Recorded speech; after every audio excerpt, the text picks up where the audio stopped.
సంపద సృష్టిస్తామని చెప్పిన టీడీపీ నేతలు నిజంగానే ఆ పని చేస్తున్నారు. కాకపోతే ఆ సంపద ప్రజల కోసం కాదు, వారి కోసమే అనే విమర్శలు వెల్లువెత్తుతున్నాయి. అధికారంలోకి వచ్చిన రోజు నుంచి వైఎస్ఆర్సీపీ నేతలపై కక్ష సాధింపు చర్యలకు పాల్పడుతూనే మరోపక్క ప్రతి కార్యక్రమంలో దోపిడీకి పాల్పడుతున్నారు.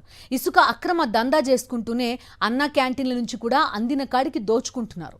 అధికారంలోకి రాగానే టీడీపీ తన అవినీతి విశ్వరూపాన్ని చూపడం మొదలుపెట్టింది. గత ప్రభుత్వం ఇసుక స్టాక్ పాయింట్ల వద్ద నిల్వ ఉంచిన లక్షలాది క్యూబిక్ మీటర్ల ఇసుకను దోచేసిన పచ్చ నేతలు అన్నా క్యాంటీన్లపై కన్నేశారు. పేదవాళ్ల ఆకలి తీరుస్తామని పైకి పెద్ద పెద్ద స్టేట్మెంట్లు ఇస్తూనే వాటిని తమ దోపిడీకి కేంద్రాలుగా మలుచుకుంటున్నారు. కూటమి ప్రభుత్వం అధికారంలోకి వచ్చి 2 నెలలు గడుస్తూ ఉన్నా హామీల అమలు లేదు.